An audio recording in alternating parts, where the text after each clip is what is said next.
El doctor Francisco Lloreda es presidente ejecutivo de la Asociación Colombiana del Petróleo, ACP. Él es abogado de la Universidad Javeriana de Bogotá, cuenta con maestrías en Administración Pública en la Universidad de Columbia, en Nueva York, y en Políticas Públicas en América Latina de la Universidad de Oxford, en Inglaterra. Y también tiene un doctorado en Política de la Universidad de Oxford. El doctor Lloreda cuenta con una amplia experiencia en el sector privado y en el sector público. Fue ministro de Educación, ocupó importantes cargos en la representación diplomática del país, fue también director del diario El País de Cali y de la Federación Colombiana de Municipios. Desde 2014 ocupa la presidencia ejecutiva de la ACP, principal gremio de la industria petrolera privada colombiana y la distribución mayorista de combustibles. El doctor Lloreda nos hablará de su visión sobre el mercado de los combustibles y de la industria petrolero-energética. Doctor Lloreda, muchísimas gracias por haber aceptado nuestra invitación. Tiene usted el uso de la palabra. Bienvenido. No, mil gracias por esta invitación. Entiendo perfectamente las malas jugadas de la tecnología, las sufro constantemente. Además, ese nunca ha sido ni es mi fuerte. Quisiera compartir con todos los afiliados al gremio una mirada en dos aspectos. El primero, transición energética, y ahí llegar a que hablemos un poco de distribución de combustibles líquidos y lubricantes en Colombia. ¿Listo? Respecto a transición energética, lo que quisiera señalar es que las transiciones energéticas no son nuevas en la historia de la humanidad. Bastaría recordar que en un inicio la energía a la que hacíamos uso era de origen muscular, bien fuese a través de los animales, los bueyes, en los arados, o incluso a través de los seres humanos. La esclavitud fue una manera de transformar energía. Y luego, pues lo que todos conocen, y es en los últimos 200 años, pues pasamos de la leña al carbón, del carbón al petróleo, al gas natural. En este momento pues están en boga las renovables que llaman no convencionales, como la solar, la eólica, biomasa. Y pues Colombia cuenta desde hace mucho tiempo con las que conocemos como renovables convencionales, como la generación de electricidad a partir de hidroeléctricas. Pero el primer mensaje es: las transiciones energéticas no son nuevas. Los segundos mensajes se dan cada cierto tiempo y no son blanco-negro. Se van intercalando las distintas fuentes de energía a través de la historia. Segundo punto es la razón por la cual desde hace unas décadas estamos hablando de transición energética, o por lo menos la última década, se debe al cambio climático. El cambio climático es real, es cierto, por lo menos lo que señalan fuentes confiables, científicas, que el planeta ha incrementado su temperatura en 1 o 2 grados centígrados, y eso pues tiene una serie de efectos que son contraproducentes. Y lo que ocurre es que ese calentamiento se debe a dos cosas. Lo primero, a que hoy día estamos generando mayores gases de efecto invernadero, es decir, que calientan el planeta, que lo que el planeta mismo está en capacidad de absorber y de reciclar. Y ahí me refiero a uno de los principales gases de efecto invernadero, que es el CO2. Entonces, lo que está ocurriendo es el cambio climático es real.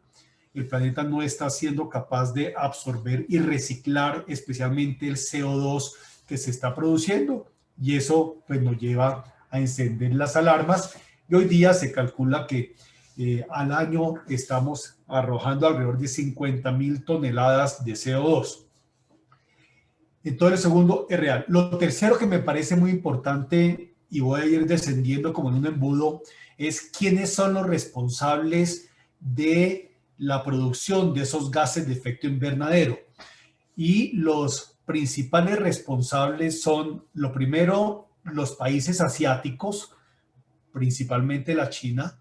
Asia es responsable del 53% de los gases de efecto invernadero que en este momento se están generando. Le sigue Norteamérica, compuesto por Estados Unidos, Canadá, México, con un 18%. Le sigue Europa, con un 17%. De esto, pues la mayoría son países de la Unión Europea. Le sigue en un porcentaje ya muy inferior África, con 3.7%. Y luego América Latina y el Caribe con 3.2%. Es decir, la región de América Latina y el Caribe, nosotros somos responsables del 3.2% de esos gases. Ahora, Colombia, los estimativos han estado en cuanto a que Colombia produce entre el 0,2 y el 0,4% de la totalidad de los gases de efecto invernadero. ¿Esto qué significa? Que nosotros no somos los principales aportantes y esto pues pone un punto muy importante en la agenda, y es que se requiere una gran corresponsabilidad de todos los países en la reducción de gases de efecto invernadero, porque Colombia puede hacer su tarea y pararse en las pestañas, pero si los otros países no hacen lo suyo, no habremos hecho absolutamente nada. Esto nos lleva entonces a preguntarnos, en el caso de Colombia y comparado a nivel internacional, qué es lo que está generando al interior de las regiones y de los países esos gases de efecto invernadero. Y estos datos son muy interesantes. Fíjense lo siguiente. En el caso a nivel global, el 73% de esos gases están asociados a la generación y uso de energía, 73%. En el caso de Colombia, 35%. A nivel internacional, gases de efecto invernadero generados por actividades agrícolas, forestales, pecuarias, usos indebidos de la tierra, a nivel internacional, a nivel global, es 18%. En el caso de Colombia es 55%. El transporte es similar. A nivel internacional, gases que se generan en razón de los distintos sistemas de movilidad y transporte es 16% y Colombia 12%. Ojo con lo siguiente, esto lo que significa es que es muy distinta la composición de quienes generan esos gases a nivel internacional de lo que ocurre en Colombia. En Colombia, el 55% se origina en agricultura, ganadería, deforestación, minería ilegal, malos usos de la tierra, 55%. Y el 35% dije que está relacionado con energía. De esos 10% es la industria energética como tal. Y 12% señalé transporte. ¿Esto qué es lo que... Todo esto, ¿por qué lo comparto con ustedes? Porque aquí salen 4 grandes conclusiones. La primera es que la agenda de cambio climático a nivel mundial claramente la están imponiendo los países desarrollados, que de paso durante más de 100 años son los que causaron el desastre en el que estamos. Ellos imponen la agenda y como en sus países el grueso de las emisiones lo originan la generación o uso de energía, entonces es transición energética lo que manda la agenda. Lo segundo, cada región tiene su propia realidad, como lo está señalando, y al interior de cada región, cada país. ¿Esto por qué? Porque cada país pues tiene unas necesidades energéticas distintas, cada país tiene unas fuentes de energía disponibles o unos recursos naturales a los que puede apelar y son distintas. Cada país tiene una capacidad económica y un poder adquisitivo distinto, y cada país pues tiene también unos patrones de consumo culturales distintos. Esto es lo que lleva, por ejemplo, a la India, algo muy interesante. India ha señalado que ellos van a hacer la transición energética a su manera, ¿Por qué a su manera? Porque tiene una gran pobreza energética y millones de indios que no tienen cómo acceder a la energía. Y ellos han dicho, nosotros en este momento, nuestra apuesta es gas natural, redes de gas natural en los centros urbanos y cilindros de gas líquido propano para las zonas rurales. Y ellos han dicho, más adelante avanzamos en otra fuente de energía, pero su prioridad en este momento es aminorar la pobreza energética. Esto nos lleva entonces a una tercera conclusión, y es que no puede existir una única receta. Y tampoco los países se pueden dejar imponer recetas. Cada país debe desarrollar su propia receta. Eso explica, por ejemplo, que cuando el gobierno de Colombia asume el compromiso de reducir el 51% de los gases de efecto invernadero para el 2030, que es en 9 años, pues el sector energético puede pararse en las pestañas y hacer lo suyo. Pero como lo estaba indicando, si otras actividades económicas no hacen lo suyo, pues entonces va a ser muy difícil. Pero Colombia tiene absolutamente claro que se requiere es una transición integral, y esa es la cuarta conclusión, es que se requiere, si nos importa realmente el cambio climático y si consideramos que es necesario reducir la emisión de gases de efecto invernadero, es necesario entender que la transición no es solo energética, sino que la transición tiene que ser integral. Entonces, repito los 4 puntos. Uno es la agenda del cambio climático, claramente está siendo impuesta por quienes tienen ante todo un desafío en cuanto a generación de gases de efecto invernadero por energía. 2, cada región y cada país es distinto, tiene su propia realidad. 3, no puede haber una receta única y no se la puede dejar imponer tampoco. Y 4, lo lógico, al menos en el caso de Colombia, es que haya una transición que sea más integral. Dicho lo anterior, entonces, cuando hablo de transición integral, en el caso de Colombia, ustedes saben muy bien que el sector energético colombiano es un sector comparativamente muy limpio.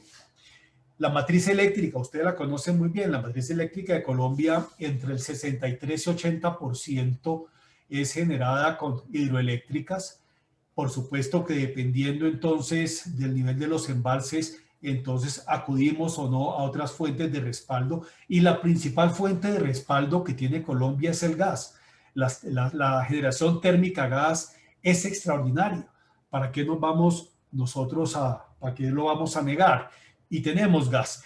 Y en el caso de las fuentes renovables no convencionales, la solar, la eólica, pues el gobierno se ha puesto en la tarea y la va a cumplir que para el próximo año alrededor del 10 o 11% de la generación eléctrica del país va a ser de fuentes renovables no convencionales. Perfecto. Por otro lado, pues también hay empresas que están trabajando mucho en autogeneración de su propia electricidad, con paneles solares en los techos, también la propia Ecopetrol es un ejemplo de esto, pues también. Pero cuando uno analiza el tema del transporte, quiero aquí hacer una mención. A mí me llama la atención el señalamiento que existe al transporte, porque ya decía que el transporte en el caso de Colombia es responsable del 12% de los gases de efecto invernadero. El grueso, y ustedes lo saben, tiene que ver con transporte de carga, especialmente por motores de combustión viejos, pero los motores de combustión nuevos pues tienen unos impactos muy reducidos y muy bajos.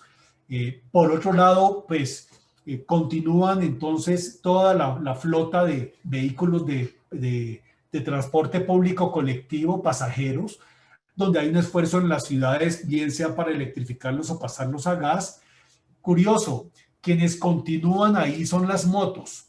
Y ustedes saben que Colombia en los últimos 10 años o más, 15 años, pues el crecimiento del parque automotor es principalmente motos. Hoy día tenemos más motos que vehículos en el parque automotor en Colombia, pero uno no escucha, por ejemplo, y sería interesante, pues iniciativas que tiendan a fomentar las motos eléctricas o soluciones de transporte unipersonal o bipersonal que sean eléctricas. Entonces, y qué tan fácil sería decirle a los colombianos que de la noche a la mañana se van entonces chatarrizar más de 6 millones de motos, lo veo complicado. Y luego los vehículos particulares es como 4%. Pero a veces entonces hacemos los señalamientos donde no es, y eso termina forzando unas agendas que no necesariamente pues, son las soluciones más óptimas. Dicho lo anterior, y ya con esto voy a terminar, hablemos un momento entonces de la distribución de combustibles. Y sobre esto les diría dos cosas. Lo primero es cierto que avanzamos en unos procesos de electrificación de la economía y también de la movilidad, eso es cierto. Nosotros pues ya contamos no solo con combustibles líquidos, contamos pues también con gas natural vehicular. Es factible que algún día tengamos pronto la tecnología para cargar con hidrógeno los carros, en fin, pero lo que voy es que lo que estamos viendo de una transición energética en el mundo entero y en Colombia va a terminar teniendo un impacto muy importante en toda la parte media y baja de la cadena, en los procesos de refinación, sin duda alguna, en distribución y comercialización de combustibles y lubricantes. Y aquí hay algo que me parece muy importante y seguramente pues ustedes lo han discutido en los eventos anteriores, en fin, y es que debemos pensar en nuevos paradigmas en materia de movilidad porque hacia allá se está avanzando con mayor celeridad, con mayor lentitud, nuevos paradigmas en materia de movilidad. Esto pues ya lo vemos en algunos países, en algunas ciudades, tiene que ver con no solo con vehículos eléctricos, sino que los vehículos autónomos empiezan a incursionar, también distintas opciones más ligeras de movilidad, la movilidad como servicio. Por supuesto que es más fácil que esto que avance con celeridad en otros países que en el nuestro, pero tenemos que tener claro que hacia allá vamos. Ahora, esto presenta una serie de retos y unos dilemas para la parte media y baja de la cadena, y les voy a dar solo un ejemplo. Se estima que para el año 2040, a nivel global, vamos a tener alrededor de 530 millones de vehículos eléctricos en el mundo entero. Esto es alrededor del 34% de todos los vehículos. Hay quienes consideran que van a ser más, van a ser menos. Hoy día no son tantos realmente, hoy día no es más del 1-2% de vehículos eléctricos. Y uno encuentra paradojas como la China, donde el año pasado introdujo al mercado 1 millón de vehículos eléctricos, pero para poderles dar electricidad, entonces cada 3 meses estaba construyendo una planta de generación de energía, de electricidad con carbón. Entonces, y al mismo tiempo en que Alemania, Alemania posa de adalid del cambio climático, pues está construyendo un gasoducto en la segunda línea de transmisión de gas más importante de la Federación Rusia hasta Alemania. Entonces uno ve que el mundo se mueve de manera paralela en cómo va a ser un aprovechamiento de los fósiles y al tiempo en que va introduciendo, complementando sus fuentes de energía. Ahora, hay algo que me parece muy importante y es, fíjese, si llegamos a que el 34% de los vehículos sean eléctricos en el 2040, eso va a significar que alrededor de 8 millones de barriles de petróleo diario no van a tener un mercado. 8 millones de barriles diarios. Eso es más o menos lo que hoy día están recortando los países de la OPEP por la caída de los precios. Entonces, 8 millones de barriles diarios para afuera. Y eso, pues, salvo que haya unos cambios importantes, pues terminan afectando la parte baja de la cadena. Cuando pienso en la distribución minorista de combustibles, si ustedes son los expertos, yo no lo soy, y pienso en cómo pueden ser disruptivos, yo quiero decir lo siguiente, ya han sido muy disruptivos. Una eran las que llamamos las bombas de gasolina de cuando yo era joven, y la otra son las estaciones de servicio de día. Ahí hay una migración conceptual, pero también de los tipos de servicios que se ofrecen. Ahora, sobre esto, tres reflexiones que seguramente ustedes las tienen muy claras. Lo primero es, no tengo la menor duda que el futuro de la distribución de combustibles y lubricantes es entender que ustedes son distribuidores o comercializados, son comercializadores de energéticos, comercializadores de energéticos. Uno de ellos son los combustibles líquidos, otro el gas natural, eventualmente puede ser el gas licuado, otro es la electricidad, eventualmente hidrógeno. Es decir, ustedes son estaciones y tienen que ser estaciones de servicios energéticos, lo primero. Lo segundo, ustedes han avanzado muchísimo en el valor agregado que le dan hoy día a todos los clientes, entendiendo pues que donde es factible se le acompaña de unas tiendas de conveniencia, bien sea porque hay productos para los vehículos o porque también entonces tienen posibilidades, hay unos mercados, pues por supuesto se esmeran en tener buenos baños, en ofrecer servicios de aire, lavaderos, en fin. El valor agregado cada día va a ser más importante y ustedes lo saben. Ustedes un día uno para en una estación y usualmente no únicamente, comillas, a tanquear, sino que en muchos casos es porque está buscando otros servicios asociados. Eso me lleva a algo que ustedes ya están haciendo que es muy importante y lo hacen a veces en asocio de la mayoría de ustedes, a ver, todos los mecanismos de fidelización. Pero tiendo a creer que los mecanismos de fidelización que seguimos utilizando son los convencionales y de pronto vamos a tener que ser mucho más arriesgados en eso. Por ejemplo, hay mecanismos de fidelización en algunas estaciones de servicio en los Estados Unidos donde tienen perfectamente identificado que Perico de los Palotes siempre va a tanquear y ya saben que Perico de los Palotes va a tanquear su camión todos los lunes por la mañana, entonces le dan el desayuno gratis.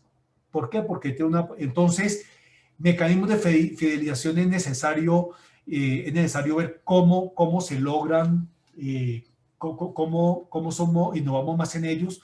Y algo también que seguramente va a ocurrir es cómo las estaciones de servicio se empiezan a especializar. Cuando digo especializar es unos, por ejemplo, ya lo vemos en algunos casos, decir, bueno, aquí van los que tienen motos, aquí van a encontrar además unos valores agregados especiales para motos, los que se destinan, depende de la ubicación en las entradas o las salidas de las ciudades, si es vehículos de carga, entonces en carga, eso ya está ocurriendo, pero seguramente vamos hacia una mayor especialización amarrado también a mecanismos de fidelización. Y algo que es muy importante, que seguramente algunos ya lo hacen, es tienen que conocer cada vez más a sus clientes, conocer a sus clientes con bases de datos. Hay estaciones que utilizan las cámaras también para identificar y tienen una relación de todas las placas y entonces saben y tienen una relación de los vehículos que llegan, cuáles son los modelos, la mayoría son de carga o son de transporte de pasajeros, y buscan también la información de quiénes son los conductores, en fin, qué les gusta. Entonces es muy importante porque de esa manera ustedes aprenden a conocer su audiencia, aprenden a conocer sus clientes, los gustos de los conductores y los propietarios, pueden hacerle ofertas especiales. Estaba haciendo el ejemplo del café del desayuno para el que va regularmente a buscar los servicios de la estación y también alianzas con empresas. Eso ya existe, por supuesto, pero mi punto es lo siguiente y con esto resumo y me he extendido demasiado. Lo primero es que las transiciones energéticas no son nuevas.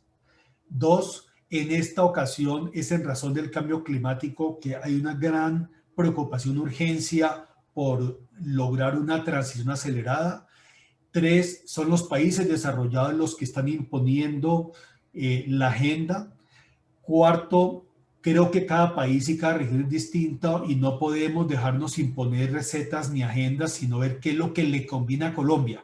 Una transición a la colombiana, inteligente, socialmente responsable. Eso es lo que necesita el país. Lo otro, eso no puede de todos modos llevarnos a tapar el sol con las manos y entender que avanzamos en una diversificación de fuentes de energía, pero que ustedes son comercializadores de energía. Y es empezar a prepararse o continuarlo haciendo, muchos lo están haciendo para ese escenario.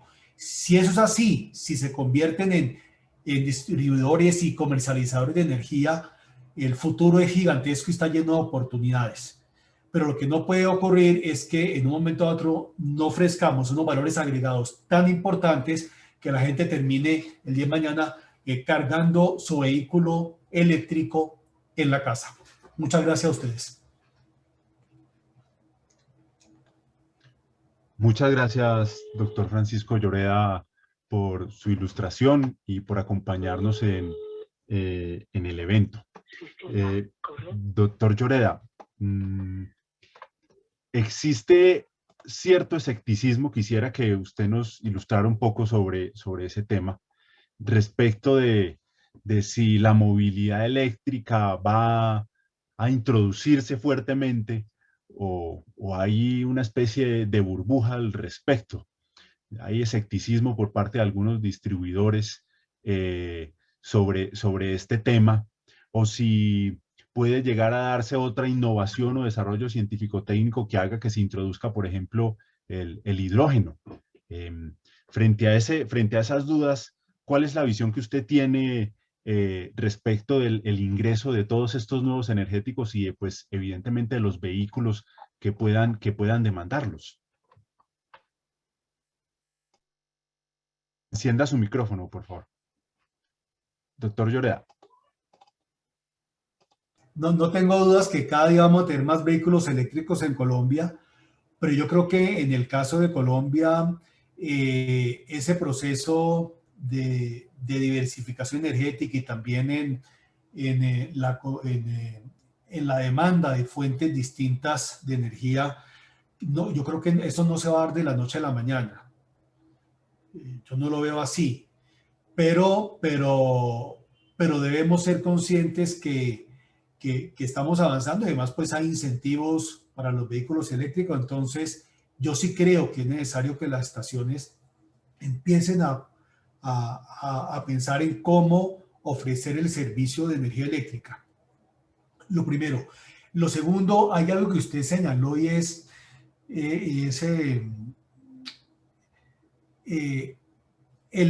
algo muy importante, es que tenemos que entender que el enemigo común es el CO2 y son otros gases de efecto invernadero. El enemigo no son los combustibles fósiles. ¿Me explico? Si en el caso de los combustibles fósiles, y ahí eso se avanza en las tecnologías de captura de carbono, si además se avanza como se ha ido avanzando en tener una tecnología y unos motores de combustión que sean mucho más limpios. Yo no tengo la menor duda que los combustibles fósiles tienen larga vida, pero sí debemos tener en cuenta que al menos en el caso de los eléctricos, poco a poco van a ir incursionando en nuestro parque automotor. Ahora, hoy día son vehículos, yo creo que son muy costosos.